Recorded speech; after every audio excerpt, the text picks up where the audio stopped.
বয়কটের আইডিয়াটা আমরা রিসেন্টলি দেখেছি। অক্টোবর থেকে ইসরায়েলি পণ্য বয়কট করা হয়েছে সারা দুনিয়াতে।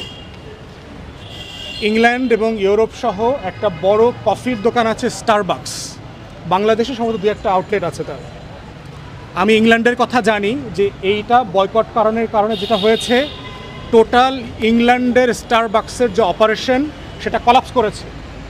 কলাপস করার কারণে তারা নাম পরিবর্তন করে কফি ভিস্তা নাম দিয়ে নতুন দোকান তৈরি করেছে বিভিন্ন জায়গাতে।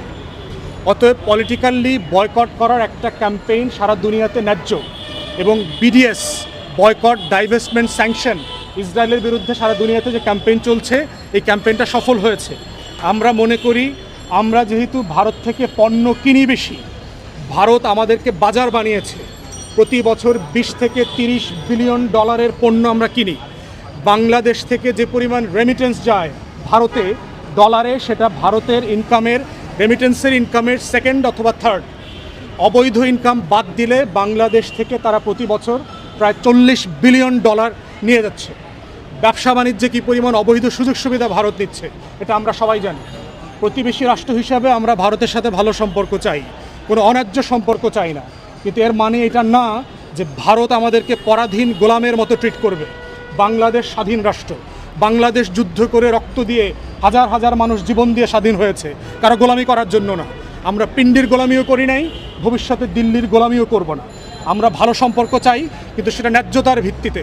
আমাদেরকে ন্যায্যতার সাথে পানি দিতে হবে, আমাদেরকে ন্যায্যতার ভিত্তিতে ব্যবসা বাণিজ্য করতে দিতে হবে, আমাদেরকে ন্যায্যতার ভিত্তিতে সীমান্তে আমাদের নাগরিককে হত্যা করা বন্ধ করতে হবে, আমাদেরকে ন্যায্যতার ভিত্তিতে ভারতের নাটক সিনেমায় বাংলাদেশকে এবং বাংলাদেশের মানুষকে যেভাবে ছোট করে উপস্থাপন করা হয় সেগুলো বন্ধ করতে হবে। বিজেপির নেতারা আমাদেরকে তেলাপোকা ছারপোকার মতো ট্রিট করেন, এই ধরনের কথা বলেন, এগুলো বন্ধ করতে হবে।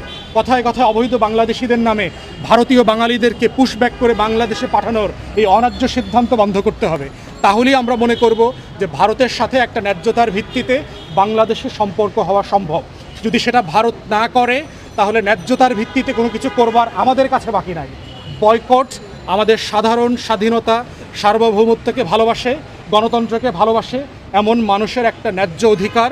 সারা দুনিয়াতে বয়কট ক্যাম্পেইন লিগালি চলবে, এবং আমরা মনে করি যারা এটা ডাক দিয়েছেন তারা বাংলাদেশের স্বাধীনতাকামী মানুষের ন্যায্যতার যে সংগ্রাম চলছে, যে আন্দোলন চলছে, সেটাকেই তারা সমর্থন দিয়েছেন। 2019-এর 30শে জানুয়ারি যে সংসদ দায়িত্ব নিয়েছে অবৈধভাবে, সেই সংসদ বিচ্ছিন্ন না হওয়ার কারণে সেই সংসদ এখনও ইন প্লেস আছে।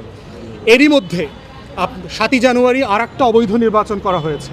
অতএব আগের সংসদকে ডিসলভ না করে কোনো না কোনো ফর্মে নতুন সংসদ তৈরি করবার মধ্য দিয়ে এবং শপথ নেওয়ার মধ্য দিয়ে, এমনও হতে পারত যে সংসদ নির্বাচন হয়েছে কিন্তু এমপিরা শপথ নেয় নাই, তাহলেও এই প্রশ্নটা আসতো না। এটার মধ্য দিয়ে যেটা হয়েছে, সত্যিকার অর্থেই বাংলাদেশে এখন 2টা অবৈধ সংসদ আছে।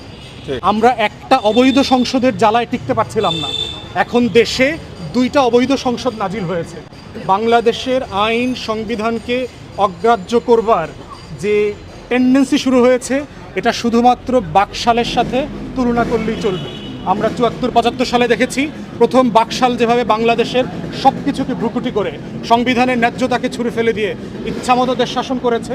এই অবৈধ সংসদও 123 অনুচ্ছেদকে রিজলভ না করে সংসদ তারা নতুন করে নির্বাচন করে শপথ নিয়ে একই সংকট তৈরি করেছে।